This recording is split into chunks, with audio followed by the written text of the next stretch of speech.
ওরে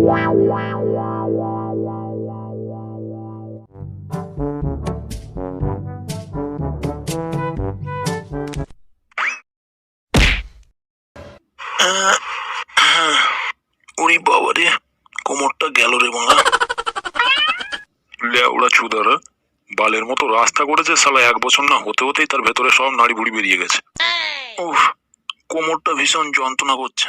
বাড়িতে গিয়েই দেখছি মুখ লাগাতে হবে। সকালে যে মারা কোন খাঙ্গের ছেলের মুখ দেখে উঠেছিলাম কি জানি।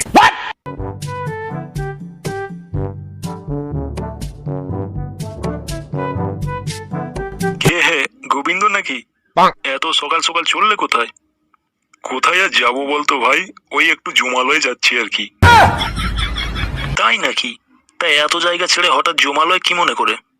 কেন তুই জানিস না আজকে যমরাজের বিবাহ বার্ষিকী আছে? তাই তো আমাকে নেমন্তন্ন করেছে আর ওখানেই যাচ্ছি। না, আজকের মনে হয় তোমার মুডটা একেবারে ভালো নেই। সে বা যাই হোক, তোমার কপাল ফাটলো কি করে? আর কপাল বাড়া, সংসার চালাতে চালাতে পথ ফেটে যাচ্ছে আর এই চোদনা কপাল দেখছে। কি হলো গোবিন্দ, কি বিড়বিড় করছো মনে মনে? কপালটা ফাটলো কি করে?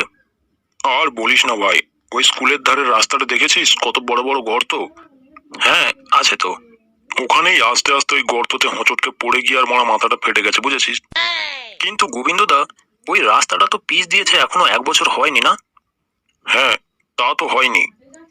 তাহলে এত তাড়াতাড়ি রাস্তাটা ওরকম অবস্থা কেন হয়ে গেল বলতো? খারাপটা কেন হবে না বলতো?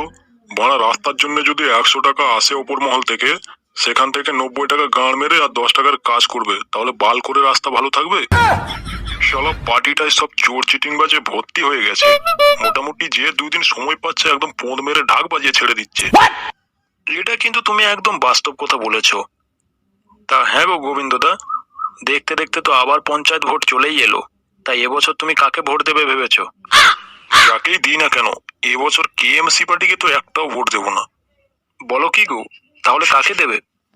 দেখি এবছর যদি কোনো নতুন দল টল ওঠে, নতুন লোককে দিবি, তবে দেখবি কাজ টাজ ভালো করবে 2 দিন থাকার জন্য। ঠিকই বলেছো, একটা নতুন পার্টি আসার দরকার। কারণ জিনিসপত্রের দিন দিন যা দাম বাড়ছে, লোকের মূল্য কমে যাচ্ছে, অথচ জিনিসের দাম আকাশ ছোঁয়া হয়ে যাচ্ছে। আরে বাস, খবরটা তো জবরদস্ত। একবার ক্লাবে গিয়ে পচাদের সঙ্গে আলোচনা করে দেখতে হবে ওরা কি বলে। যাই, পক করে গিয়ে খবরটা শুনিয়ে দিই ওদের।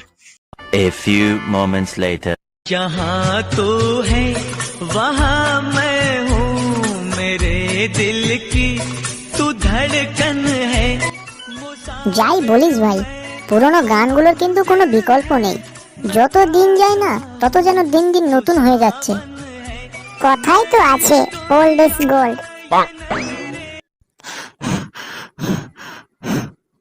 কি রে লাউড়া, তুই এরকম নেড়ি কুত্তার মতো হাঁপাচ্ছিস কেন? আরে ভাই, এমন একটা জবরদস্ত খবর এনেছি না, শুনলে তো দাঁড়িয়ে যাবে। কি এমন খবর এনেছিস রে যে শুনলে দাঁড়িয়ে যাবে? আরে সামনে পঞ্চায়েত ভোট আছে, জানিস তো? হ্যাঁ জানি তো। এই বালের খবর বলতে এসছিস? ঠিক এই কারণেই লাউড়া তোর সঙ্গে কথা বলতে ভালো লাগে না, বুঝেছিস? পুরো কথাটা না শুনেই না তুই চোদাতে শুরু করে দিস। ঠিক আছে ঠিক আছে, আর ডায়লগ না মেরে বল তো তাড়াতাড়ি কি বলবি। আরে সামনে যে পঞ্চায়েত ভোট রয়েছে না, বলছি তুই কি ভোটে দাঁড়াবি? হ্যাঁ রে, তুই কি গাঁজা টাজা টেনে এসছিস নাকি বলতো? আমি ভোটে দাঁড়ালে আমাকে কেউ ভোট দেবে? বাবা, দেবে না মানে আলবাত দেবে। কিভাবে বুঝলি? আরে এক্ষুনি হারানির দোকানে চা খেতে গিয়েছিলাম, ওই চায়ের দোকানে সব লোকজনেরা আলোচনা করছিল, তাই শুনলাম আর কি। কি আলোচনা হচ্ছিল ওখানে? ওরা বলছিল না, এবছর নাকি ওরা একটাও কেএমসি কে ভোট দেবে না। ওরা চাইছে যে নতুন একটা দল আসুক যাতে একটু গ্রামের কাজ টাজগুলো ভালো করে। তাই নাকি? আরে তবে আর বলছি কি, এই জন্যই তো মানে এত দৌড়ে দৌড়ে তোকে জানাতে এলাম। তোকে এমনিও গ্রামের লোক খুব ভালোবাসে। তুই যদি ভোটে দাঁড়াস না, আমি 100% গ্যারেন্টি তোকে সবাই ভোট দেবে। কথাটা শুনেই কিরকম একটা লাগছে। আমি বাড়া ভোটে দাঁড়াবো আর যদি জিতে যাই। ও ভাই, আমাকে কিন্তু একটা বাংলা খাওয়াতে হবে যদি তুই ভোটে জিতিস। দূর বোকাচোদা, তোর চিন্তাধারা তো সারা জীবন সেই গরিবের মতোই থেকে যাবে। মারা আমি যদি ভোটে জিতে যাই না, একটা বাংলা কি বলছিস, তোকে আমি পুরো বাংলার দোকান লিখে দেবো, সারা দিন ভোর বসে বাংলা খাবি। তাহলে কি বলছিস, তুই কি ভোটে দাঁড়াবি? দাঁড়াবো না মানে 100 বার দাঁড়াবো, তোরা যেহেতু আমার পাশে আছিস। যা পুরো পাড়ায় পোস্টার লাগিয়ে দে যে পচা ভোটে দাঁড়াবে। এবারে লাউড়া ওই পাড়ার কালুদের দেখে নেবো।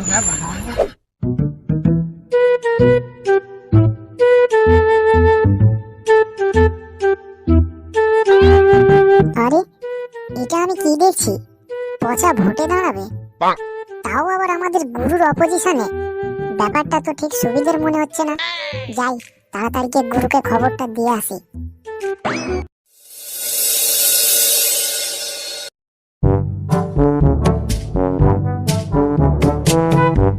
মেরে বল, একটু ভালো করে পালিশ কর। এমন করছিস মনে হচ্ছে ছোট ছেলের গায়ে সুড়সুড়ি দিচ্ছিস। আরে গুরু, তুমি একদম টেনশন নিও না, তোমাকে আমি এমন পরিষ্কার করে দেব না, মুছিও দেখে লজ্জা পেয়ে যাবে যে শালা আমি কি ছিনলাম এতদিন। ঠিক আছে ঠিক আছে, অনেক চুদিয়েছিস। এখন বল তো ইলেকশনের গল্পটা কি হলো? ইলেকশনের গল্প বলতে যা ফেস্টন ছিল না সব পাড়ায় টাঙিয়ে দিয়েছি, এখন খালি বাড়ি বাড়ি গিয়ে বলে আসাটাই বাকি আছে। কি বললি? সামান্য খালি ফেস্টন টাঙিয়েছিস, আর লোকের বাড়িতে গিয়ে বলবে কে, তোর বাবা?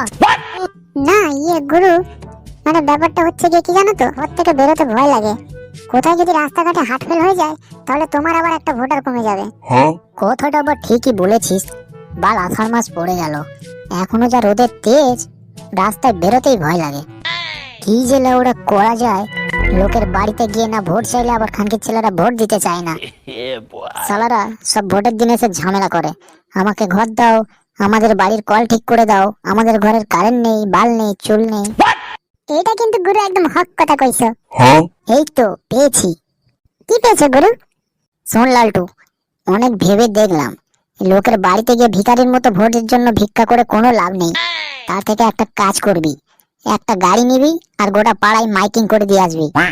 বাহ, একটা দারুণ বুদ্ধি দিয়েছে তো গুরু, এতে কোনো টাইমও সেভ হবে আর লোকের বাড়িতে বাড়িতে ভিখারির মতো ঘুরতে হবে না। কিন্তু গুরু, মাইকিং করবো না হয় ঠিক আছে, কিন্তু আমরা মাইকিং এ বলবোটা কি? সবার তো আর সমস্যা এক না, বাড়িতে গেলে যে যার সমস্যা পার্সোনাল ভাবে বলতো তা আমরা বুঝতে পারতাম, কিন্তু এখানে তো কিছুই বুঝতে পারবো না। শোন, পাবলিকের মতো বড় ঢেমনা চুদার নেই, বুঝেছিস? যতই দিবি ততই নেবে, কিন্তু পোষাবে না। সে কি, তাহলে আমরা মাইকিং এ কি বলবো? ও বাল, তোকে ভাবতে হবে না, তুই খালি গিয়ে একটা গাড়ি ব্যবস্থা কর, আমি একটা সাদা কাগজে পরিষ্কার বাংলায় লিখে দেবো, সেইগুলো তুই মাইকিং করে দিবি। ঠিক আছে। কি রে কেলটু, সকাল থেকে কোথায় ছিলি? সামনে ভোট আছে, মাথায় হুঁশ আছে তো? একটা কিন্তু খারাপ খবর আছে। কি খারাপ খবর রে? তোর বাড়িতে কেউ টপকে টপকে গেল নাকি? আমার বাড়িতে টপকানোর মতো আর কে আছে, ব্যাপারটা তা নয়। তাহলে? এক্ষুনি মন্ডল পাড়ায় গিয়েছিলাম, দেখে এলাম ও পাড়ায় পচা নাকি ভোটে দাঁড়িয়েছে, তাও আবার তোমার বিরুদ্ধে। কোন পচা বলতো? আরে ওই মন্ডল পাড়ার টেকা গোবিন্দর ছেলে পচা। কি হলো গুরু, তোমার কি খবরটা শুনে মাথা খারাপ হয়ে গেল নাকি? এরকম পাগলদের মতো হাসছো কেন? আরে ভাই, হাসবো না তো কি করব? ওই মন্ডল পাড়ার পচা, ও তো গোদমারানি এখনো ঠিক মতো প্যান পড়তে শেখেনি, ও আবার মানে কি ভোটে দাঁড়াবে? গুরু, তুমি কিন্তু হেসে নিজের পায়ে নিজে কুড়ুল মারছো, কারণ তোমার থেকে কিন্তু এবছর ওই পচার জনপ্রিয়তা বেশি। তুই বললি আর অমনি হয়ে গেল। ভোটের দিন এক একটা বাংলা ধরিয়ে দিবি, দেখবি সব নাচতে নাচতে এসে আমাকে ভোট দিয়ে চলে যাবে। আমার বলার কথা তোমাকে বললাম, এবারে তুমি গান মারাও, বাঁশি বাজাও, তোমার ব্যাপার।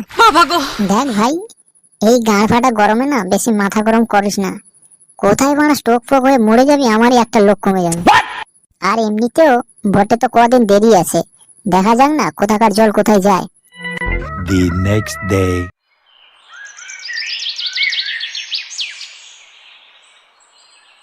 কি রে, যা বলেছিলাম সব ঠিকঠাক করে এসেছিস তো?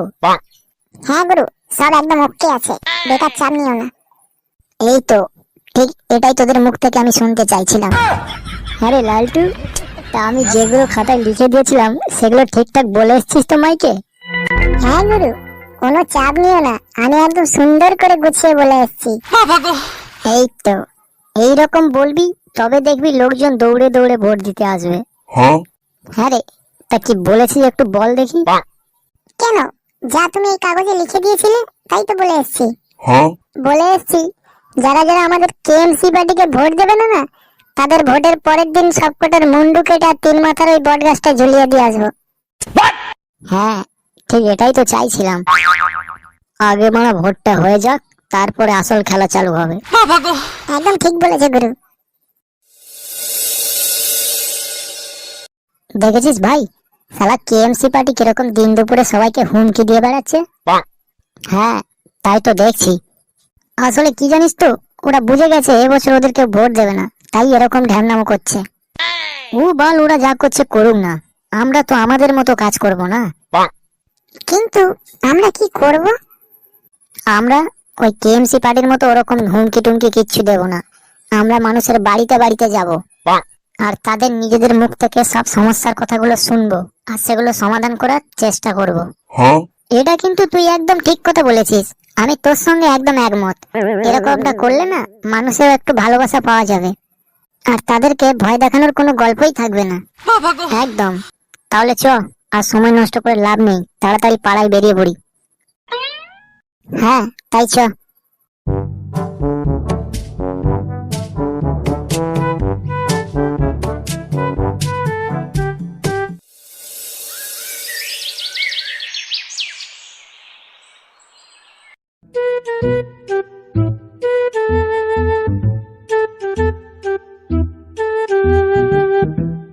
আগে মদনদার বাড়ি থেকেই প্রচারটা শুরু করি, কি বলিস? তার বলতে মদনদা তো হচ্ছে আমাদের ঘরের লোক, ওকেই আগে বলতে হবে। মদনদা, ও মদনদা, বাড়িতে আছো? কে রে? আরে পচা যে, এই সময় আমার বাড়ি কি মনে করে? আরে বৌদি যে, ভালো আছে তো? শালা শুয়োরের বাচ্চা, সামনে এত বড় দাদা দাঁড়িয়ে আছে, তাকে জিজ্ঞাসা করিসনি কেমন আছিস, একদম বৌদির কাছে চলে যাচ্ছিস। আরে মদনদা, ওর কথা ছাড়ো তো, ও তো শালা সবসময় ইয়ার্কি মারে জানো। আর যেটা বলতে এসেছিলাম আর কি, এবছর আমি ভোটে দাঁড়িয়েছি জানো তো? হ্যাঁ, ওই পাড়ায় পোস্টারে দেখছি তো। হ্যাঁ, ঠিক বলেছ, ওই জন্যই তো তোমার কাছে আসা। এবছর ভোটটা একটু দেখে শুনে দিও কেমন? আর এমনিতেও আমরা তো তোমার ঘরের ভাইয়ের মতো, তাই না? তাই বলছিলাম ভোটটা আমাকেই দিও। ও আচ্ছা, তুই তাহলে এই জন্য আমার বাড়িতে এসেছিস? তা ভালো, একটা যদি চেনা পরিচিত লোক এবছর ভোটে যেতে, তাহলে আমাদের তো লাভ না। আমাদের যত সমস্যা হবে তাহলে তুই ভালোভাবে বুঝতে পারবি। সে আর বলতে গো, একবার খালি জিততে দাও, তারপরে দেখবে তোমাদের কোনো কষ্ট আর থাকবে না। ও তুই চিন্তা করিস না, আমরা ভোটটা তোকেই দেব।